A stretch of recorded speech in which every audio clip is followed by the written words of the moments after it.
Hello everyone, welcome to the Lang Focus channel and my name is Paul. Today we'll be answering the question, how are British English and American English different? One of the most commonly asked questions by learners of English. And hopefully native speakers of English will learn a thing or two from this video as well. The truth is that both British English and American English have numerous varieties, in other words, various accents and dialects. So for the main part of this video, I'll try to focus on the most standard, non-regional variety of each one. Disclaimer, I'm not American, I'm actually Canadian, but I'm confident that we will someday be Americans after the invasion. Standard Canadian English is very close to general American English, so I will say the American English samples myself unless there's some specific need to distinguish between American and Canadian pronunciation. There are several ways in which British English and American English are different. Vocabulary, accent, spelling, and grammar. Vocabulary. Let me just throw a bunch of examples at you. In the US, people generally say garbage or trash, while in the UK, they generally say rubbish. Both literally and figuratively. The game was rubbish. Americans go on vacation, while Brits go on holiday. And that's also possible in American English. In the US, people rent apartments, while in the UK, they rent flats. In the US, if your apartment is at street level, then you live on the first floor, and the person above you lives on the second floor. In the UK, you live on the ground floor, and the person above you lives on the first floor. If that person above you is unable or just too lazy to take the stairs, in the US they'd take the elevator. In the UK they'd take the lift. When you're bored at home, in the US you might turn on the TV, while in the UK you would turn on the telly. When you step outside of your building to go for a walk, in the US you might walk on the sidewalk, while in the UK you walk on the pavement. And if you're tired of walking, in the US you might take the subway. In the UK you take the underground. In the US, it's perfectly okay to wear pants when you're riding the subway, but in the UK, you'd better wear some trousers too, because pants means underpants. And specifically women's underpants are sometimes referred to as knickers in the UK. So when someone overreacts to something, in the US you might say, don't get your panties in a bunch. But in the UK you would say, don't get your knickers in a twist. Paul, how dare you be so crude? Now I can't show this video to my 6-year-old students.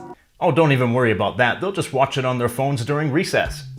Going back to the word pants for a moment, it can also be used in British English as an adjective, meaning something is crappy or it sucks.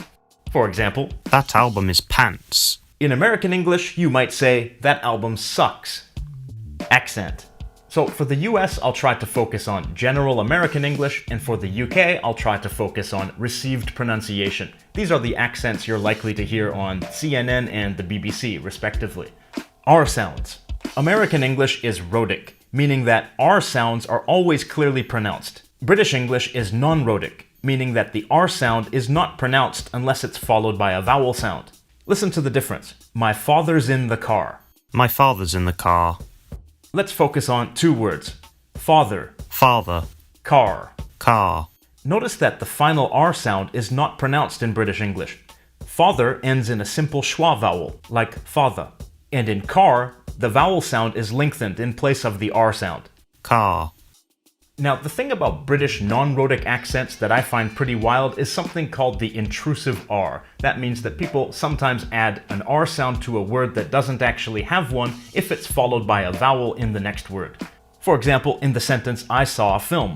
In British English, it sometimes sounds like this. I saw a film. So you can hear that there's an R sound connecting saw and ah. I once had a British on-the-job trainer, and I remember she said, hello, my name is Paula and I'll be your trainer today. I remember thinking, Paula? What? You can't say your own name? But it wasn't just her, that was the intrusive R. T sounds. In British English, and again, I must emphasize that I'm talking about the accent referred to as received pronunciation, T sounds are pronounced as hard T's, in other words, voiceless T sounds. In the US, they sometimes sound like D, an alveolar tap instead of T, an alveolar stop. This normally occurs in an unstressed syllable between two vowel sounds, or between a vowel and a rhotic sound, like an R sound. So in the US, people say butter. In the UK, they say butter. In the US, stop fighting. In the UK, stop fighting. You may have also noticed that the O sound in the word stop was a little different. Which brings me to O sounds. In the word stop, the American O sound is an unrounded vowel, ah, while the British O sound is rounded, aw. Another example, hot. Hot.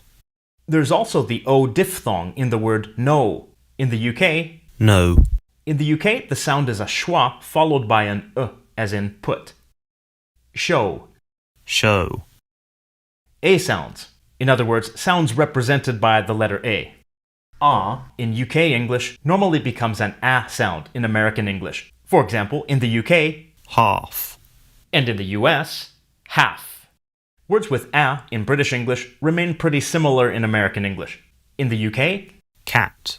and in the US, cat. An exception is a small set of words in which the A is followed by a double R, in which case the vowel is pronounced as eh in the US. In the UK, Marry. in the US, marry. Because of the difference, in the US, marry and Mary sound the same. Carry and carry sound the same. Spelling. American and British spellings are largely the same, but there are a few notable differences.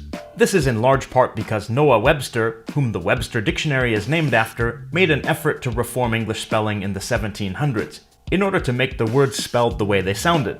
This resulted in some spelling changes in American English.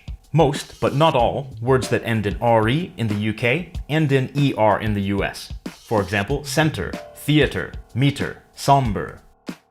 Some words that end in NCE in the UK are spelled with NSE in the US. License, defense, offense. Some words with OU in the UK are spelled with O in the US. Color, favor, honor, labor, etc. The ending ISE became IZE in the US. Organize, apologize. A similar change also occurs in other contexts where the S is voiced. In other words, it makes a Z sound. Analyze, cozy. There are verbs ending with L that take a doubled L in British English when a suffix is added. In American English, there's no double L. Traveled, cancelled, marvelous. If you're wondering how the last one fits in with the others, remember that marvel is a verb, and then an adjectival suffix is added to it. Grammar. There are only very minor grammatical differences between British English and American English. Auxiliary verbs. British people use shall for the future much more than Americans, as well as to ask for advice or an opinion. Some difference in preposition use. In the US, people say on the weekend, but in the UK, they say at the weekend. And in the US, people say different from or different than, but in the UK, they say different from or different to. There are some different past tense forms. For example, in American English, the past tense of the word learn is learned, while in British English, it's more common to say learnt. Actually, both forms are used in either country, but there is more of a tendency towards one form. This is true for other words like dreamed versus dreamt, burned versus burnt, leaned versus leant, etc. Another example. In the US, the past tense of dive is usually dove. In the UK, it's dived. Maybe the American form developed by analogy with drive and drove. Anyways, differences like these are not consistent, but you'll notice some different past tense forms here and there. Past participles. Sometimes past participles have a different form. The most well-known example is for the verb get. In the US, there's get, got, gotten. But in the UK, it's get, got, got. Both forms, got and gotten, have existed since the Middle English period, but gotten has fallen out of use in the UK. Got can be used in American English in the form have got, but with the meaning of have, not have received or have become. I haven't gotten the eviction notice yet. I haven't got the eviction notice yet. Alright, let's check a couple more sentences and see what we encounter. In the US, I think we need a lawyer. In the UK, I reckon we need a solicitor. you'll notice that a couple of words here are different. British people often use the word reckon, which means think or suppose. Americans know this word, but rarely use it. And while Americans would typically refer to a professional legal consultant as a lawyer, in the UK they often say solicitor, which is a type of lawyer that does consultation. The type of lawyer who represents you in court in the UK is usually a barrister, while in the US they're usually referred to as attorneys. Another sentence. In the US, I'm going for a beer with my friends. In the UK, I'm going for a pint with my mates. Notice that British people often say pint, where Americans would say beer. Brits also say beer as a countable noun like this, but pint is frequently used. And notice that Brits often say mate, where Americans would say friend. The differences between British English and American English might seem surprising or amusing, but remember, in this video I'm zooming in on the differences and focusing on them. For the most part, they're actually the same. There are some minor differences in vocabulary, in pronunciation, in grammar, and in spelling, but any native speaker with a little bit of exposure to the other will quickly adapt to these differences and be able to understand the other variety without any problem. The differences are sometimes greater if we focus on regional dialects and sociolects of British English and American English. While most Americans probably have no trouble understanding received pronunciation, they may have some trouble understanding Cockney English or the Geordie accent of northeastern England or other varieties. But as far as standard non-regional speech goes, I'd say that the differences are minimal. However, learners of English who focus on one of the two varieties will likely have a little bit of trouble understanding the other until they gain significant exposure to it. The question of the day: what other differences between American and British English are you aware of? In this video, I was only able to give a limited number of examples, so add yours in the comments. Be sure to follow Lang Focus on Facebook, Twitter, and Instagram. And once again, thank you to all of my wonderful Patreon supporters. And these ones right here on the screen are my top tier Patreon supporters, so many extra special thanks to them. And to everyone out there, thank you for watching and have a nice day.